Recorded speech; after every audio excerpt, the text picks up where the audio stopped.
Mr. Holmes! Mr. Holmes! Mr. Holmes!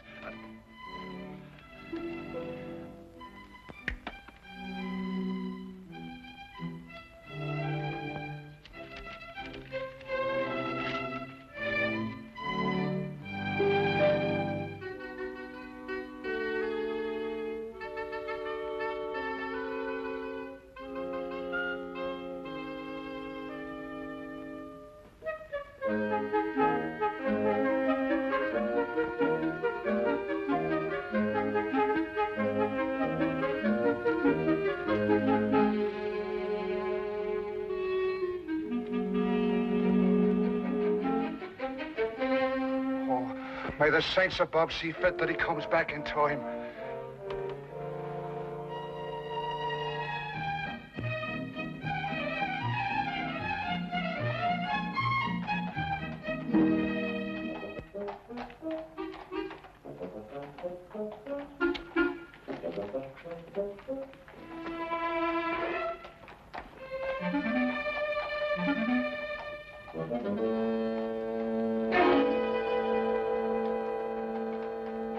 Watson, look. Holmes, where'd you get that wallet? It's not yours, is it? Oh, no, it isn't. But would you believe me if I told you I lifted it from a pickpocket? No. You what? Yes. He lifted it from that gentleman over there, and as he passed me in full flight, I lifted it from him. Yeah. Well, don't you think it'd be good to give it back to the owner before he leaves? Ah, better than that. I'll place it back in his pocket without him even being aware that it was taken in the first place. Oh, Holmes. Ah, but this is far harder than lifting a wallet and requires diligent training. Now, watch me closely, Watson.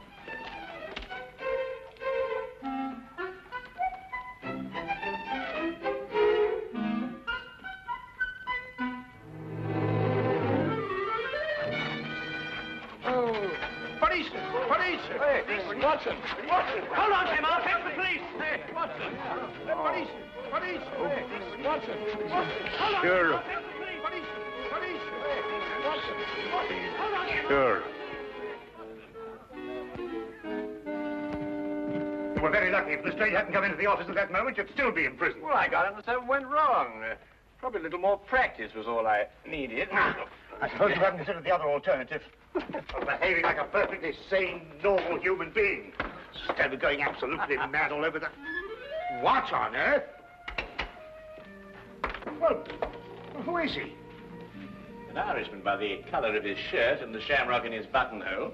I'd also conclude that he was a typesetter by the ink-stained condition of his fingernails. Look, Holmes, that's neither here nor there. The man is in our flat. Do you know him? I've never clapped eyes on him before in my life. Hey! Hey! I don't like to disturb you, but... Hey, what time is it? 4 o'clock. Oh, good. We've still got 8 hours. Look, if you're a human being at all, you'll be helping me, Mr. Holmes. My name is Watson. Oh. There's Mr. Holmes. Mr. Holmes, my name's Brian O'Casey, a man of propriety, poor as I am. Oh, and Mother, forgive me. I wouldn't be breaking in here this way at all, only I'm the most desperate of men. Yes, so I gathered from your note, Mr. O'Casey. You obviously shoved it under the door, ran away, and then returned, fearing I might have overlooked it, eh? Oh, well, the cat might have run off with it. Or a wee mouse. Oh, we haven't got a wee mouse here. Oh, well, you know what I mean. I didn't want to be missing you. Not with £8,000 at stake. So I came back here and I let myself in so that I'd be waiting for you. Yes, well, that's most understandable, Mr. O'Casey. Now, perhaps you'd like to sit down and have a rest. Oh, thank you very much. Did you know something? My heart's beating like a trip hammer. Yes, I expect it is. You were saying something about £8,000. Well, that's the amount that's due to me. But unless I can get hold of Mr. Snowby midnight tonight, I'll not get a penny of it. Who is this man, Snow? Well, he's the man who's holding the last third of this ticket. You see, he's holding numbers 3 and 4. And without these, we can't... Just a minute, Mr. Casey. I realize that time is of the essence, and I should very much like to help you indeed. But perhaps you'll be good enough to start and tell your story right from the beginning. Oh. Yes, of course. But where does it begin? Now, Perhaps it begins with this terrible feeling of homesickness I have. It came on me all of a sudden, and it got worse and worse until I couldn't look at anything that didn't remind me of me home in County Killarney. Well, anyway, I was walking along this lunchtime, and I saw this woman, Belle Rogers. And, well, you might have seen her yourself. In the Marylebone Road. May the saints punish me if I'm lying. She didn't know me at all, but she smiled at me. I wasn't taught to be a fool. I lit off as fast as my feet could carry me.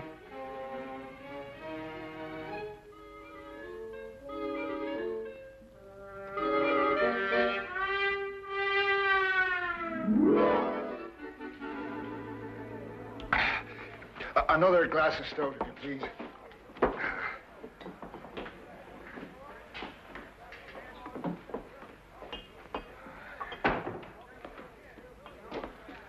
Brian O'Casey. I saw you in front of the bakery shop just now, but you got away before I could get your attention. Oh, hurry, Albert. What was the big rush? Oh, I'm telling you, Albert, a man has to look out for himself in this city. What do you mean? Look, as plain as I'm standing here, she smiled at me. Right out in public. Who? That's Irene in the bakery window. No.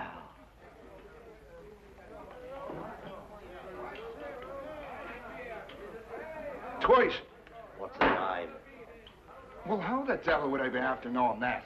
You mean you didn't find out? Well, can't you see, man, that's exactly what you wanted me to do. Oh, I find good luck. Good luck, you say? Huh. Now, look here, Albert Snow. I don't mean any disrespect to your country, but the fact is, I've been saving me money for one reason only. And that's to get back to Ireland as soon as possible. And no temptress with a honey tongue is going to flamboozle me out of it.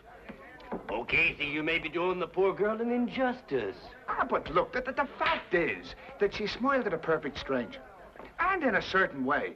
Now, look, no woman is going to do that unless she's interested in getting a poor fool's money. Now, stay close by me. She's followed me here. Oh, there you are. I didn't think you'd run off when I smiled. Well, what do you want? What do you want with me? It's in the window you belong. I only want to talk to you. Ask her to sit down. But look, this is no place for a woman. This is a tavern, you know. You'll ruin your reputation here. People won't buy the cakes you make. I'll only be a moment. Right here, Miss, Rogers. Miss Rogers. Belle Rogers. Now, there's a name for you. Beautiful. My name is Snow. Albert Snow. This here's my friend, Mr. Brian O'Casey. How'd you do? Come on, Brian, sit down. Oh, all right.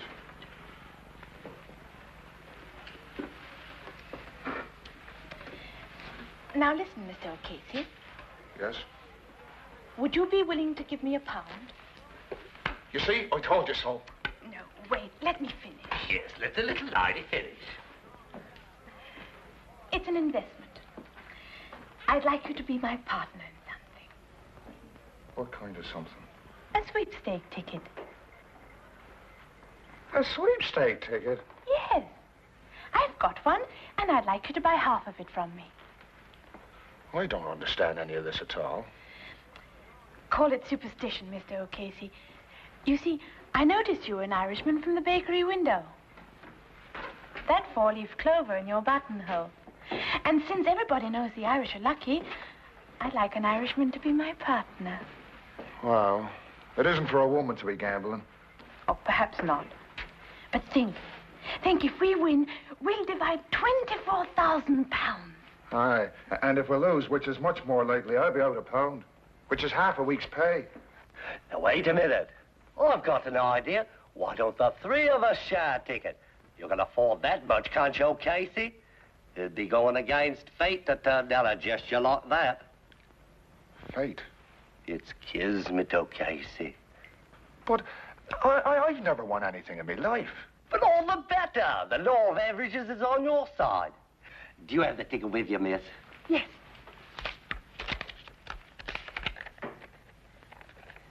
16634. Does that sound like a lucky number, or doesn't it? Well, I suppose I could chance 13 shillings. That's the spirit. Now, wait a minute. Who's going to keep this ticket? We could tear it up 3 ways, and each one of us keep a piece. That way, no one person would hold the ticket and be able to desert the rest. Now, that's fair. In order to cash it in, we've all three got to come together again. Here, Casey, tear it in 3 parts. Well, now, look. We'll all have to keep our stubs in a safe place because if one of us loses his, all 3 of us would suffer. Right. Now, shall we seal the partnership? 1, 6, 6, 3, 4. No extra sweepstake tickets drawn. Lucky numbers listed. Extra sweepstake tickets drawn. Paper, sir. Lucky numbers listed. Extra sweep. You want a paper, sir? Yes, I think so. Extra sweepstakes tickets drawn. Lucky numbers listed. Get your midday paper. Sir. Please be here. I know other people want to win as much as I do, but I'm hoping so much to see the Swords of Ireland again.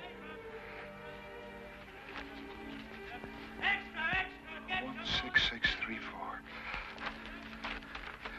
Oh.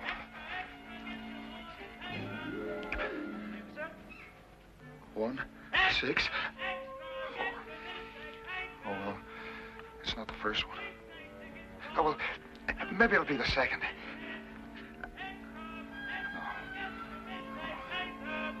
No. Take it easy, Brian, boy. There's still 5 more numbers.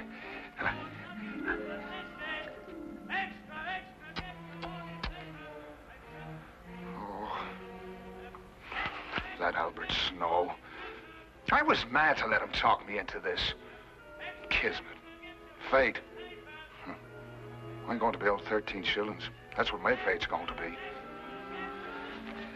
Oh.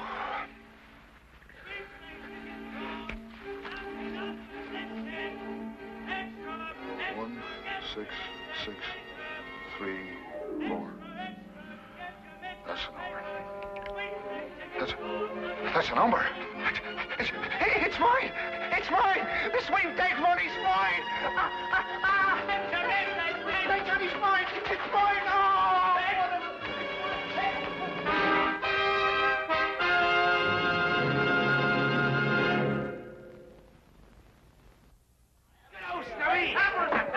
Albert Snow, look! Our ticket's been drawn! Our ticket's been drawn! Oh!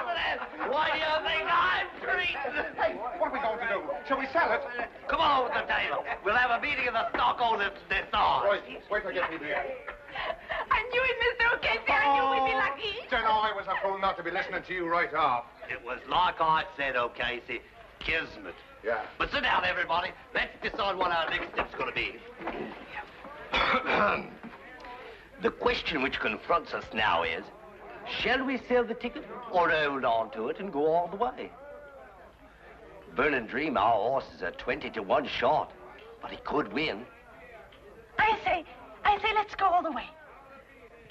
Oh, well, I'm not that much of a gambling man myself. But, Mr. O'Casey, you just admitted you were lucky. You can't desert us now. Us? What do you mean by us? Do you mean you both decided already? Well, Belle and I have been seeing a bit of each other. Actually, we speculated on what we would do if our ticket was drawn. Oh, Casey, wouldn't you like to be rich? Oh, well, sure, and I would, but... Let's put it to the vote. Majority wins. Now, wait a minute, Belle. Of course, we'd outvote him. But I think in a case like this, since we're all friends, a decision like this should be made unanimously. How about it, Casey? Come in with us.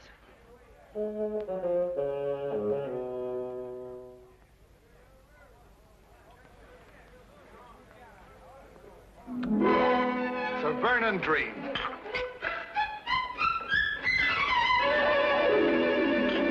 Hey, waiter, I'll have another beer, as long as he's paying for it.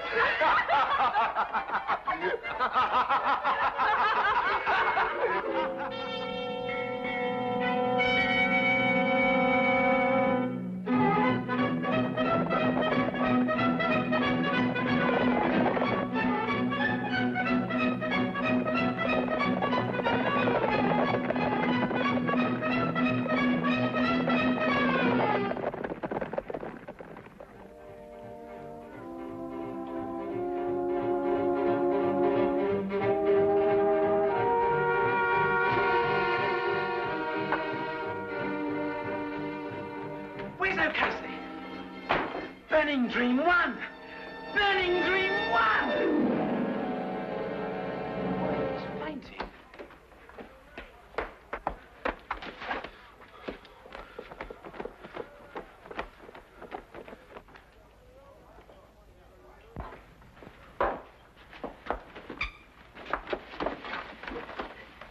How do you feel? Did you hear? Burning Dream 1. It's rich we all are. Yes. I heard. Where's Snow? I don't think he's coming. What do you mean he's not coming? He's got a third of our ticket. He has to come. I've been looking for him since last week, when he broke an appointment with me. Mr. O'Casey, he's disappeared.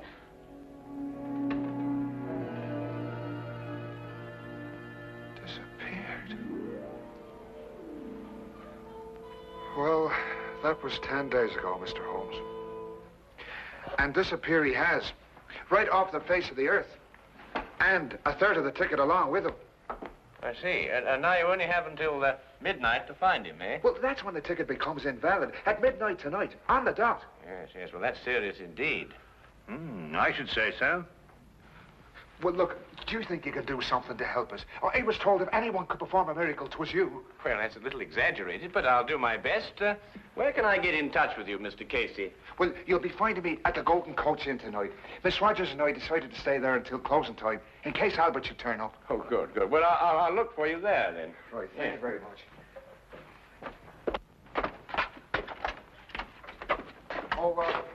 Mr. Holmes, I noticed you playing with those cards, and it didn't miss me glance that you made one disappear. Yes, yes. Well, it's not very difficult to know once you've got the knack. Oh, I imagine not. Only, I reckon the lights ought to be kind of low, because I saw you put one right there. Oh, yes, yes, that's right. Yes, well, a good day, Mr. Casey. Good day, Mr. Holmes, sir.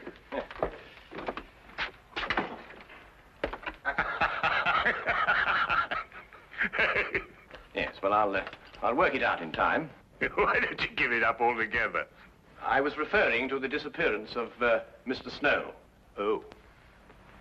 Where are you going? We are going to the baker's shop to see Miss Rogers, Watson. About what? It's almost 5 o'clock, Watson. Well, We have just 7 hours until midnight.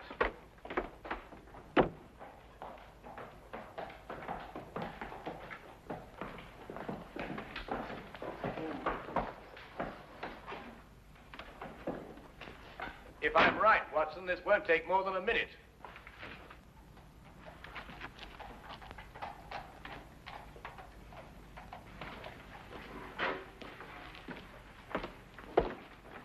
Good afternoon. I'd like to speak to Miss Rogers. Is she here? She left this morning. Oh? Why? Don't ask me. When I arrived, she was gone. There was only a note from her saying she'd taken one of the 12-layer cakes, which she would pay for in the morning. Aha. Was it by any chance a white cake? One of my very best. Thank you very much for the information. Good afternoon.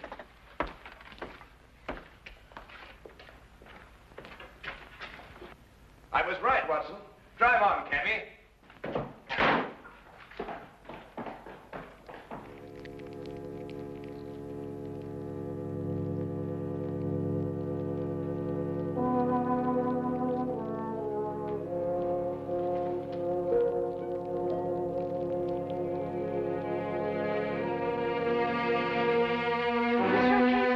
Mr. O'Casey. Oh, here. No, take it easy. Come on. Sit yourself down. It's all right. Oh, what's the matter? What's happened? The police. They found his coat in the river. Albert's. Yes, it was all bloodstained and there was a bullet hole in it. Oh, no. And the ticket's somewhere at the bottom of the river.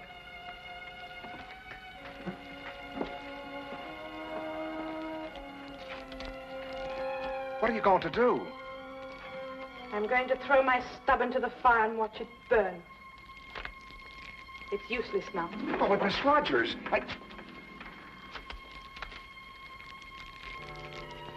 There. Now give me your stuff. It was my idea to split up the ticket. I deserve to see my mistake all the way through. You may as well, Mr. O'Casey. With Miss Rogers' stub destroyed, yours, I'm afraid, has no value. But you told me there was hope. Yes, I know. I'm sorry. I was mistaken. You may destroy it now, Miss Rogers, if you wish.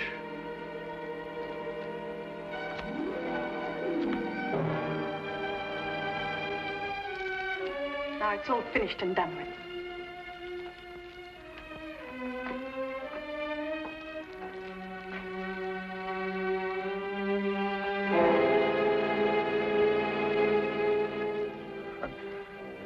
My hopes were so high of seeing the shores of Ireland soon again. But now...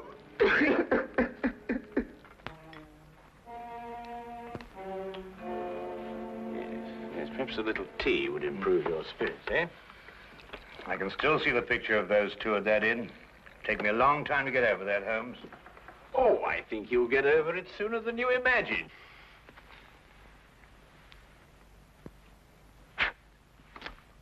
Holmes, what? Leisure domain, my dear fellow. The hand deceives the eye. This afternoon, after I left you, I palmed a piece of another sweepstake ticket on Miss Belle Rogers.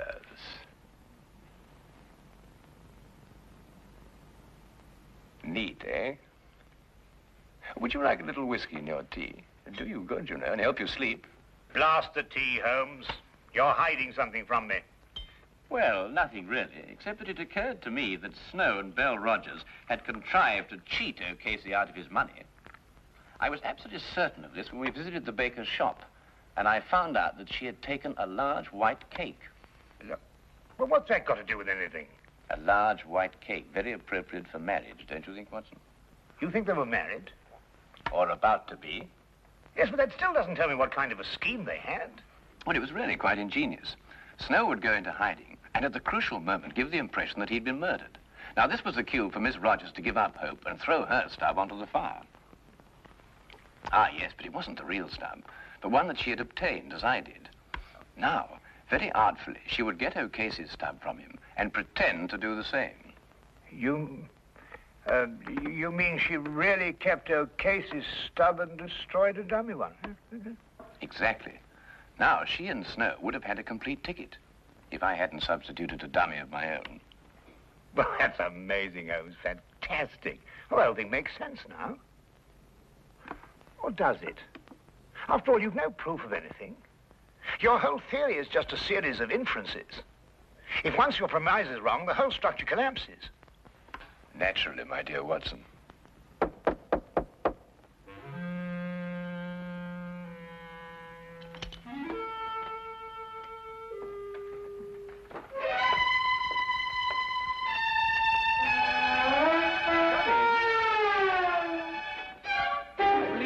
Miss Rogers, and this is the missing Mr. Snow. I think you'd better fetch O'Casey now, Watson. I can't predict what his feelings will be when he sees you, but you know what Irish tempers are. Oh, I say, Holmes. Yes? Don't you think that Mr. O'Casey's third share is worth at least half? Oh, yes. Yes, quite right, Watson. At least a half.